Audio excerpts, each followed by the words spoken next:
喺日本學車學棍波車合宿最後一日啦，第15日。如果正式可以順利畢業嘅話，就今日最後一日啦。咁上完第一堂，而家就係9:2左右應該。咁第一堂就係出去兜一個圈。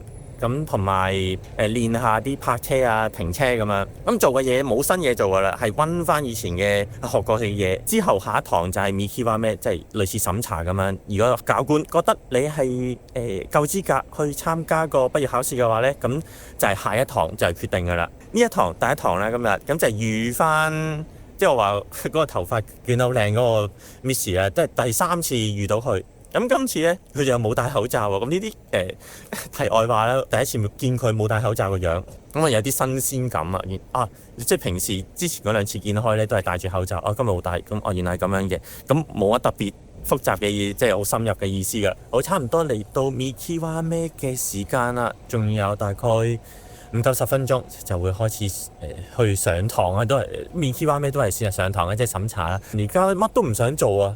即係譬如溫書嗰啲都唔想溫啦，已經又係咪緊張囉囉攣咧？想快啲考完個試咁，同埋頭先個 Miss 都話啦，其實你唔會特別有問題嘅，除非你做嗰啲好奇怪嘅事，基本上係好少人唔合格嘅。咁佢咁樣，我當係咪叫安慰又好，定係可能實際都係咁樣嘅？不過都係有少囉囉攣。咁有咩嘢咧？都係呢個 Mikiwame 呢一堂裏邊就全部嗰啲奇怪嘢做晒。咁就到真正考試嗰陣時，就希望唔好失手啦。好，啱啱就完咗 Mikiwame 即係審查之後，12:10就會開始畢業檢定。今堂有啲危機。講到嚟呢度啦，咁我要翻屋企去執嘢啦。咁而家幾點啊？11:04啊。咁我12點之前咧，你要係執好清咗間屋，清晒所有嘢噶啦。咁我而家翻屋企先考試，希望一次合格啦。好危險啊！而家翻到嚟間房咯，咁就好快煮啲嘢食，跟住就翻學。咁快咁樣，咁煮咩食咧？喺雪櫃裏邊咧，得翻2隻蛋，執剩2隻蛋。原來仲有菜，食埋啲菜，食埋啲蛋，有2塊方包，整咗佢，跟住定係買垃圾清理，執好晒垃圾。咁咖啡都唔沖噶啦，唔夠時間啦。咁呢度再執靚少少，咁就完噶啦。咁我驚唔夠時間啦。咁我整嘢食先。好啦，拜拜啦。而家12:01要去學校啦。12:10就開始考試啦。咁而家見到人都出咗去啦。咁我閂埋窗。咁係盡執噶啦，已經應該係 OK 嘅，執得。咁間房其實呢度係幾好住嘅。咁係最後食嘢嗰度比較趕啲啦。咁剩翻啲嘢洗好咗噶啦。好，我行啦，希望成功。好，而家考完畢業檢定，應該好問皮啊。都係好緊張，實在太緊張。應該我覺得就算合格都係僅合格啦。如果唔合格嘅話，我都覺得係即係正常嘅。咁我都知大概係有啲咩有問題。咁譬如 keep 住速度嗰度啦，咁速度可能快咗少少，跟住上去收嗰陣時咧，咁就已經係俾阿 Sir 話。咁另外就係轉彎嗰陣時冇預先收油啦，即係最後收得幾急下嘅。咁呢個都係緊張嘅問題。咁仲有就係停車轉翻一波咧，呢個我都係覺得平時係做到嘅，但係今日又係緊張得滯。咁所以我就覺得呢啲咁嘅細嘅問題咧，咁我累積埋嘅話，咁可能就合格嘅。再考多次我都會覺得係接受嘅。咁係啦，路上面咧就係大概係咁樣啦，即係出邊行。咁唔合格嘅話咧，咁應該阿 Sir 就會即時咧就會話你而家已經唔合格，跟住就會轉個司機。咁即係譬如考生咧嗰陣時唔合格嘅話，咁就會喺嗰度咧就阿 Sir 就會叫你喺適當位置度停低，跟住阿 Sir 就揸翻去一個即係預定嘅位置，跟住再到另外一個考生或者係直接翻嚟學校等等啦。咁我係冇俾人咁樣話嘅，我係揸到最後中途停喺考試目的地嗰個位置。咁所以其實而家就係究竟合唔合格咧，我都覺得係好模棱兩可。咁係考完即時咧就唔會話合唔合格嘅，咁係之後先會話俾你聽合唔合格嘅啫。咁所以就係究竟邊範咧咁最後咧出翻嚟落車嘅阿 Sir 就會指點你話你有呢啲咁嘅問題，即係譬如係速度嗰度啦，跟住另外就係轉左彎嗰陣時就收油就收得唔係咁及，就係呢兩點咯。咁所以真係唔知。咁其他咧有啲係小問題啦，咁睇下嗰啲會唔會係扣分啦。咁而家等結果，咁我都覺得應該係我有好多次可能，不過我會接受嘅。呢個係因為緊張同埋真係發揮得唔好。而家就想同大家講，櫃位嗰個姐姐就行埋嚟同我講，可以去攞翻你嘅交通費啦咁樣。咁因為呢間駕駛學校咁係來回嘅交通費咧，佢會出嘅。咁我聽下，交通費，但我覺得去程嘅啫，回程我都未買。跟住又話，唔緊要，你可以買噶啦。跟住我話我買咗，咁係咪即係合格？跟住佢話係啊，你合格啦咁樣。即刻打咗個突啦，好嘢，合格啊！咁我覺得阿 Sir 係超好人。咁可能有啲細位咧係冇超出嗰個範圍啦，咁係俾我合格咗，太好啦！咁我覺得係應該僅好嘅啫。如果70分，即係個合格嗰個分數係70分咧，我諗應該我啱好70分嘅嘢。咁就買埋回程，就係今晚10點零就喺高知站做出發，跟住翻去京都。咁我本身諗住去咩江山啊、咩廣島嗰啲咧，完全唔掂啊！太攰啦，我翻去要休息一陣先。咁所以咧買嗰啲回程，即係買巴士，通宵巴士就翻去京都站，跟住再搭車翻自己屋企啦。太好啊！咁有啲咩其他嘢就之後先講。咁而家就等合格發表。咁因為唔係正式發表，但係裏邊嗰啲 staff 即係佢職員就知道㗎啦。咁就等佢發表，咁就一齊去坐，跟住聽佢講嘢，跟住就派畢業證書，跟住就拎住證書，就執好啲行李咧，就有個巴士就載我哋翻去高知 JR 站附近嘅。我好開心啦，當然咁4點2左右出發啦，架巴士係。咁而家嘅時間係應該夠3點未啊？2點半咋？咁仲有成個半鐘頭，唔知會中間啲咩啦？咁可能個巴士早啲去都未定嘅。咁我諗下之後有咩做。太好啊！不過真係有啲唔係好捨得。呢度櫃位嗰個姐姐咧，又係非常之好人，每個人都係咁好人嘅，點解？跟住我要查嘢。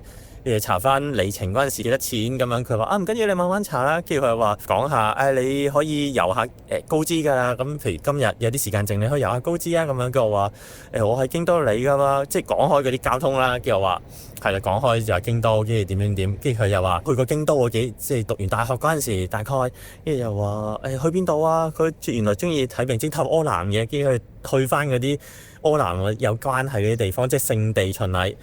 又話你去過邊度？去不斷揾啲相俾我睇，跟住我就喺度填 form 啦，即係填翻嗰啲交通費係幾多錢㗎嘛。跟住中途佢又俾我填完啦，跟住佢又俾我睇啦。跟住原來咁，跟住我又問翻佢高知有咩好去處啊？跟住佢話有個地方叫龍河洞，咁喺高知嘅東北。唔係好耐嘅啫，可能揸車1個鐘頭之內。我大概睇個 Google Map 咧，佢即係 show 個姐姐俾我話俾我聽個漢字點樣寫，叫我即刻查 Google Map，我就電腦喺前面咁就查睇到，跟住睇離個高知市唔係好遠，我考到車牌啦，咁樣就可以揸車去玩啊之類咁，係都太好呢個地方。咁我真係不過留喺度都冇用，我都學完車啦，冇瓜葛嘅啦已經。咁跟住我而家就翻去。咁佢應該會準備緊嗰啲文件，跟住就會叫邊個，跟住就去邊個課室度，跟住就去發表邊個畢業。咁其實係啦，大家攞交通費咧，大家其實心裏邊有數，知道自己已經係及咗格㗎啦，個畢業檢定。咁就聽完之後攞畢業證書，跟住可能俾啲時間你執下行李，跟住就搭車就去高知站啦。我而家諗下搭唔搭車去高知站先，因為而家2點幾啦，我上車係10點半，夜晚大把時間，我都唔知去邊度玩好啊。咁唔知道邊度 hea 啊？咁我諗下先。咁我應該做下題目，因為今日啦，過1日、過2日、過第3日咧，就要去京都府嗰個車牌中心嗰度咧，就考個筆試，跟住合格先至正式有車牌嘅。咁所以未可以咁安心，但係基本上都會 pass。就算你唔 pass，你再考都唔會話太即係個題目唔會太困難。萬一你唔合格嘅話，咁你再溫多次書再去得。我其實好少聽人哋唔合格嘅，不過有唔合格，但係係比較少嘅，即係可能10個裏邊有1個或者2個咁樣，即係大概咁嘅合格率嘅。咁再考，跟住就可以有車牌，咁就正式可以揸車。但係租車就應該租唔到啦。唔會俾你租車嘅，因為租車嗰啲就話即係譬如你有排3年以上先俾你租嘅，好多租車公司都係咁。但係我哋而家即係譬如穩定咁樣啦，穩定邊啲租車公司會租，然後再 plan 日後嘅行程。哇，太好呢度，各個人教車 Miss 又好，櫃台嗰啲 Miss 又好，呢個姐姐都好，全部都好 nice 嘅，幾好。好，而家就攞埋畢業證書啦，時間就係3點3。咁個畢業證書個頒發咧都好簡單嘅啫，大家總共10個人左右。咁今日就係考完試，跟住就畢業證書。咁有一張畢業證書嘅，就寫晒即係高資源嗰啲嘢，跟住再寫埋呢間學校嗰啲資料，跟住就係嗰個檢定員，即係考畢業試嗰個師傅，就係評定你究竟合唔合格。咁又有佢簽名，咁就係得1張嘅啫。咁另外仲有2樣嘢還翻俾我嘅，就係第一住民票。咁我嚟嗰陣時咧就要交嘅呢個住民票，即係證明自己而家住緊喺邊一度，同埋本籍，即係喺邊度出。如果日本人嘅話，即係可能喺邊度出世。咁就另外第2樣嘢就係有一個臨時執照，就憑呢個執照嘅話，咁如果隔離有一個係有夠資格嘅人一齊嘅話，我係可以揸車。咁就係還翻呢3樣嘢，跟住有啲嗰啲咩介紹朋友仔嚟嘅話，就可以有幾多千 yen 嘅優惠啊。跟另外仲有最後一個叫係問卷嘅，即係問翻你整體上成個合宿裏邊有冇啲即係有啲咩滿意，有啲咩唔滿意，同最初有啲咩唔同。我未答嘅呢個，即係未答呢個問卷就完㗎啦，就咁成個過程我諗10分鐘都冇啊，好快咁樣大家集齊點名，跟住就派入畢業證書。跟住仲有着漏咗一樣嘢，仲有一樣係禮物送俾我哋嘅，就係初心者 mark 啊。有塊好似葉咁樣貼喺車頭同埋車尾嘅，咁呢個我覺得係幾好實用啊。咁係磁石貼嚟嘅，咁貼喺架車嘅前面後面有一個特定位置嘅，咁貼喺嗰度就冇問題啦。因為我見到有其他合格嘅係揸自動波合格嘅人，會自己拉住個篋行，即係出翻去嘅。咁可能個巴士嘅時間咧就唔啱啦，咁佢哋唔知行去邊度啦。我而家就諗住可能喺學校度慢慢逗留到夜晚8點左右，呢度閂門，跟住先出翻去高知站附近，或者係再前啲我就翻嘅火車嘅時間，或者可能呢度有巴士嘅，咁我就睇下有冇巴士搭翻去，咁就出翻去高知站，咁我就搭翻通宵巴士10點半喺高知站出邊嘅巴士總站度出發，咁就係咁樣啦，完咗啦。咁我而家心情呢，有啲比較開心嘅係開心，但係有啲嘢棘住，咁就係因為我考試個畢業試嗰度呢，咁真係有啲嘢係做得唔好，咁所以呢，就唔可以100%好盡情咁樣好開心，哇好正啊！我已經係合格咗啦，我好開心揾翻去。咁呢個第一又唔係喺個畢業試嗰度，又係棘住啦。咁第2呢，就係我要離開呢一度啦。原來我生活咗15日密集式咁樣喺呢個地方。原來我今日就完咗㗎啦。咁所有 Miss 啊、教車師傅嗰啲呢，就唔會特登會見一面嘅。咁就咁就完㗎啦。咁所以尋日咁我揾其中一個教車 Miss 去道別嘅話，其實呢個係正確嘅。因為今日雖然有堂上，但係唔知係撞唔撞到啦。咁所以把握機會。咁之前嗰日或者係再之前1日都冇問題嘅。咁就完咗啦。我覺得我會再嚟呢度嘅。咁我見到有個 Miss 行過啦。有一個，咁係有教過我嘅呢一個 Miss 後面行過，咁阿 Sir 都有教過我嘅，咁而家，咁佢哋行過，咁而家就係上另外一堂嘅，咁佢哋就帶住啲學生上車咁樣啦，咁行，我諗全部都基本上都有教過噶啦，咁樣，所以就係冇機會去道別噶啦。如果你唔係特登等嘅話，咁特登等又好似好奇怪。好，咁有啲依依不捨嘅情況，我翻去再執拾下啲行李，喺個自修室度再溫下書，再編排之後嘅活動。咁睇啱時間咧就會翻去噶啦。咁呢間學校咁上咗嚟呢度之後，咁就會去到唔同嘅房啦。咁譬如2樓就有啲咁嘅房，咁我係咯紀念咁樣就落低。咁譬如喺個拍板度望落嚟嘅話，就比較容易啲睇到啦。咁會唔會每一朝大概都會見到呢個景色㗎啦？咁後面座山係叫咩名我唔知啊。咁呢度就係電單車下面呢度。咁大概可以睇到咁樣外圍咁樣兜，哇！呢條路咧兜咗唔知幾多，應該50次左右過我諗咁樣兜。咁可能經過高資源咧，就可能去個學校嗰度打個招呼咁樣就咁上下。但係一年有咁多人嚟學，我邊記得你啊？咁可能接觸過嘅 Miss 嘅話，就可能會記得嘅。咁有啲我都會話俾佢聽，我係有做 YouTube 嘅。咁我之後應該會出片嗰陣時，或者佢哋會睇啦。咁唔知啦。咁佢哋我派黑片俾佢哋嗰陣時咧，當然係笑住咁樣接啦。咁實際佢哋會唔會睇咧？咁另一件事啦。咁嗰個中間個塔咧，其實唔知我做乜㗎。我冇用過。而家翻嚟自修室，咁我入嚟嗰度見到依電話響喎，但係我拎出嚟嗰陣時，定係即係吸咗線㗎啦。跟住我睇下，咦，好似係學校嘅電話喎。跟住我再去問下職員嘅，我 feel 到係話架巴士差唔多開出啦，送翻去高知站嘅 JR 高知站。咁我話嗰個職員，我同佢眼神接觸，佢職員都知道係揾緊我㗎啦。咁我就話啊，我自己翻去得㗎啦，咁樣巴士唔使啦咁。咁我一陣間咧就自己會行翻去個 JR 火車站嗰度翻去。咁我而家就喺呢個自修室裏邊就温下書或者做下自己嘢先。咁因為個巴士咧成10點半先開出嘅，咁而家仲係4點4啫，仲有成6個鐘，差唔多6個鐘頭。咁我喺度做下自己嘢先。我喺15點32分左右離開間學校，而家就行去土佐一公嘅 JR 站。啊，終於離開啦！呢一邊我係第一次嚟，行去土佐一公 JR 站途中，可以見到咁靚嘅日落。我都係揀差唔多入黑之前就行去車站度，咁就唔需要摸黑啦。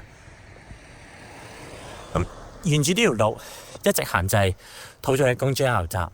咁我專登想係要搭下火車，所以就唔坐學校嘅巴士。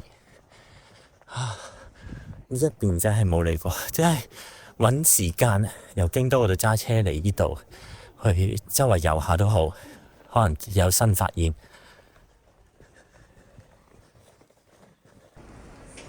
過埋呢條馬路就係土佐一公站。土佐駅。これ駅に見えるの？全然駅に見えないんだけど、おしゃれだねこれ。咁呢度係完全唔似到係完全唔似係 JR 站嚟啊！係咪無人站咧？似係啊個款。哦係啊，土佐一公站啊。咁呢度點算啊？我點樣入場？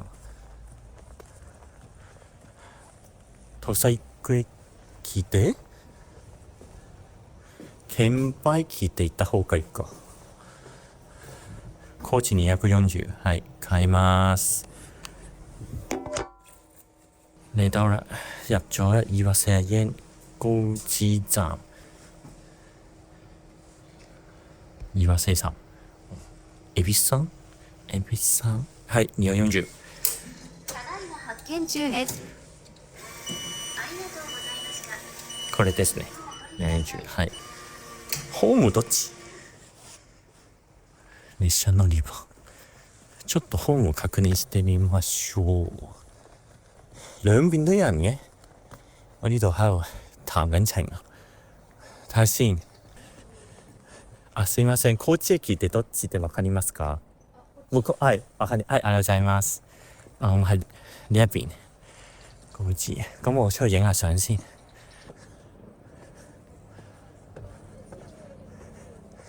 2両っぽい。もうちょっとあるか。2両編成かな。2両編成だね。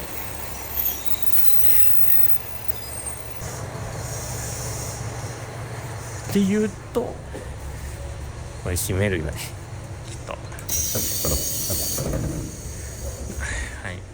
この辺にしよ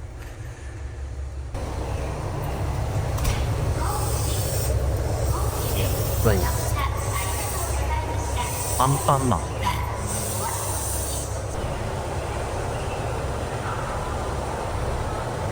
翻嚟16日之前嚟過嘅高知站，咦？原來上面有個細細地嘅啱啱文麵包超人嘅模型啊！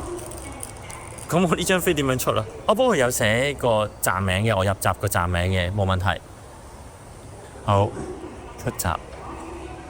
原來係咁樣嘅，喺呢個角度我第一次見。出唔出得㗎？出得原來。Yes， 翻嚟呢度，哇，好懷念啊！16日之前，咁我就喺呢度。原來有攤檔，好香。呢度就巴士終站，走嗰陣時就喺呢度走，嚟嗰陣時都係呢度落車嚟嘅。高知。而家夜晚10:18，咁巴士嚟咗啦，就係 JR 4國嘅，就會喺高知站度出發，去到京都站，中途會停下大阪嘅嘛。我見到下面咧擺行李嘅地方有行去大阪嘅，咁去到聽日嘅7:4就會去到京都站噶啦。好終於可以翻屋企啦，好開心咯，慢慢瞓覺。朝早7點鐘翻嚟京都。完成咗喺高知縣攞棍波車牌15日嘅一個體驗。終於可以翻嚟京都啦！而家就搭火車翻去屋企度。